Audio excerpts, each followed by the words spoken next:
When dealing with cash investors, you may want to look out with kind of who you're dealing with as the seller. So we kind of have a conversation with home sellers of seller beware type of scenarios, because many times when you've called, say, 2 or 3 or 4 cash investors into the home, and one of them happens to be KC Property Guys, we tend to be the exception to the rule of someone who actually will inspect the home, will be the same ones that will buy them. We're going to close at the price that we've agreed upon on day one, no renegotiations, and it's going to close on time. And it's going to be closed with the company that you're actually dealing with the day that we inspected the property. It doesn't necessarily work that way. In fact, it's probably more of the rule versus the exception that it's going to work a different way. And many of these investors out there are actually wholesalers or brokers. They're people that are trying to push paper. And so they introduce themselves as an investor. There is a contract that's introduced into the scenario to buy the home. It looks like a standard real estate contract because it is.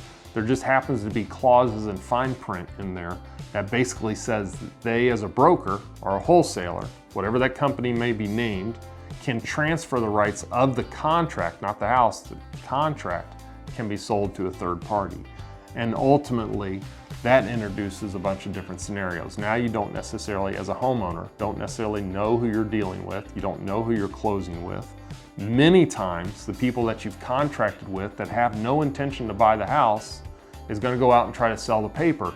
But if they can't sell the paper, now you're about, as a homeowner, get a phone call and they're either going to back out, they're going to ghost you and not be found, or they're going to renegotiate the price because they're trying to create some room at which they've been told somebody would buy the house at.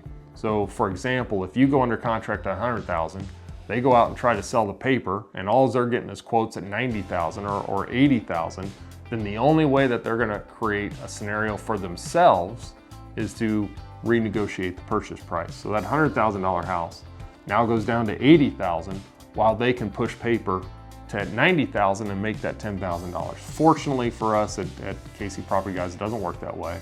We walk the house, we quote the house the day that we quote it, it stays that price and it's guaranteed to close because we're actual cash buyers. So that's the seller beware of what happens in kind of some of the bottom feeders in the home cash industry, and that's something we always talk about with homeowners so they understand kind of what they're getting into and some of the differentiators between us and someone else.